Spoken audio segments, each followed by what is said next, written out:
ఈ సినిమా డైలాగులు సినిమా వాళ్ళని పక్కకు కూర్చున్న పెట్టుకొని సంసారాల వాళ్ళేమన్నా 100 రూపాయలు దాన్ని 1000 రూపాయల టికెట్ అమ్ముకుంటే జనం దగ్గర దోపిడీ చేస్తా ఉన్న దోపిడి దొంగలను పక్కకు కూర్చున్న పెట్టుకొని వాళ్ళని సంసారం లెక్క వాళ్ళకు నువ్వు హీరో లెక్క ఎనడన్నా నువ్వు నిజాయితీ ఎన్కౌంటర్ చేసినావే అన్ని ఫేక్ ఎన్కౌంటర్లే కదా నీ జీవితం అంతా ఐబొమ్మ రవి అనేటోడు నిజంగా వానికి వాట్సాప్ చెప్తా ఉన్నా నేను అందుకే ప్రజల మద్దతు ఉంది ఇప్పుడు ఐబొమ్మ రవికి మీ దోపిడి మీ సినిమా దోపిడి మీ స్టూడియోలు ఎవరి స్టూడియోలో ఎవరు హీరోలు మీరు అసలు ఐబొమ్మ రవి వాళ్ళ భార్య అయ్యా మావోడికి ఇవి చేస్తున్నాయా మీరు సన్నాసులు మీకు దొరకదు కానీ ఇంకో గిట్ల చేసిండా ఈ ఆస్తులు అమ్ముకొని పోయేందుకు వచ్చిండు మీరు పట్టుకోరని ఇంటిస్తే అలా భార్య పట్టిస్తే తప్ప మీకు పట్టుకున్న పాపాన పోలే మీతో అయితే అదా సజ్జనార్ గారు ఈ సైబర్ క్రైమ్ నాకు నీకు దమ్ముంటే నువ్వు దానికి మునగాని అయితే అది ఆపుకోవచ్చు ఎందుక డైలాగులు సజ్జనార్ గారు ఈ డైలాగులు బంద్ చేయి అవి సినిమాలలో ఏసకాలు వేసుకుంటారు ఆ డైలాగులు సరిపోతాయి కానీ మమ్మల్ని ఛాలెంజ్ చేస్తే ఏమైతే ఏం కాదు నోటపీస్ ఇంకా 24 ఉన్నాయి ఆడ వాళ్ళని పట్టుకో ఐబొమ్మ అది పోగానే ఐబొమ్మ 1 అని ఇంకోటి వచ్చే చెప్తున్నాడుగా సివి ఆనంద్ గారు గోరు నాయన ఈ కాదురా ఇది పోతే మళ్ళీ వస్తుందా అని చెప్తానే ఉన్నాడు సివి ఆనంద్ మీ ఐపీఎస్ ఆఫీసర్ ఇంతకుముందు కమిషనర్ గా చేసిపోయిన ఆయనే చెప్తా ఉన్నాడు అతన్ని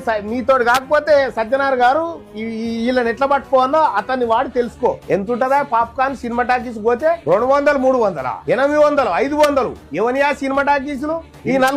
నలుగురి కాదా ఒకటి అంటాడు ఐబొమ్మ రవిని ఎన్కౌంటర్ చేయాలంటే ఎన్కౌంటర్ చేయాల్సి మొదలు పెడితే ఫస్ట్ మీ కాడికి ఏం చేసుకురావాలి 150 నీళ్ళ బాటలు సమోసా 100 రూపాయలు ఉంటాయి ఏం దోపిడి రాబోయ్ ఇది నిజంగా ఐబొమ్మ రవి ఈ తరం యువతకు హీరోనే